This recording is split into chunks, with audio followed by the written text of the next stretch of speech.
2018 সালে মানিকগঞ্জের সিংগাইরে ফিটকিরি উৎপাদনকারী প্রতিষ্ঠান আনান কেমিক্যাল ইন্ডাস্ট্রি গড়ে তুলেছিলেন অর্থ কেলেঙ্কারিতে অভিযুক্ত প্রশান্ত কুমার ওরফে পিকে হালদার। প্রতিষ্ঠানটির নামে 63 কোটি 41 লাখ টাকা ঋণ নিয়েছিলেন international leasing and financial services limited থেকে। দেশের বিভিন্ন প্রতিষ্ঠান থেকে হাজার হাজার কোটি টাকা ঋণ নেওয়া পিকে হালদার টাকা পরিশোধে ব্যর্থ হয়ে 2019 সালে ভারতে পালিয়ে যান। বন্ধ হয়ে যায় আনান কেমিক্যালের কার্যক্রম।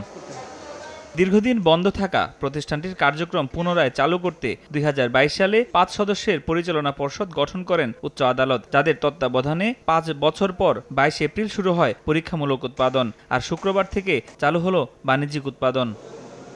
রহমান কেমিক্যাল ও ঢাকা ওয়াসার কাছে আনানের পাওনা বকেয়া দিয়ে কার্যক্রম শুরু করা হয়েছে বলে জানান প্রতিষ্ঠানটির বর্তমান চেয়ারম্যান। ক্লিন নিষ্কণ্টক কারখানা হিসেবে এটাকে দাঁড় করার চেষ্টা করেছি এবং সকলের কাছে সাহায্য চাবো যাতে এই কারখানাটা দেশীয় একটা সম্পদ, সাধারণ মানুষের চিকিৎসার জন্য একটা সুলভ মূল্যের মেডিসিন তৈরি করে একটা কারখানা যাতে ঠিকমতো চলে সেই বিষয়ে আমাদের সার্বিক সহযোগিতা করবেন। বিকাশে কম খরচে ক্যাশ আউটের লিমিট বেড়ে 50,000, প্রিয় এজেন্টও 2টা। প্রতিষ্ঠানটির উৎপাদন কার্যক্রম উদ্বোধন করতে এসে ইন্টারন্যাশনাল লিজিং এর চেয়ারম্যান নজরুল ইসলাম খান জানান, প্রতিষ্ঠানটি উৎপাদনে ফেরায় তাদের বকেয়া ঋণ পরিশোধ নিয়ে আশাবাদী তিনি। যদি ভালো করতে পারেন এটা একটা স্টেজ, মনে রাখবেন এরপরে কঠিন স্টেজ হচ্ছে বিক্রি করা।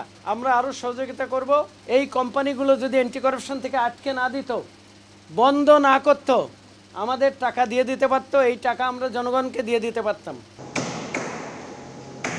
5 বছর পর পুনরায় উৎপাদনে ফিরল আনান কেমিক্যাল ইন্ডাস্ট্রিজ লিমিটেড। বর্তমানে দৈনিক 20 থেকে 30 টন উৎপাদন সক্ষমতা রয়েছে এই প্রতিষ্ঠানটির।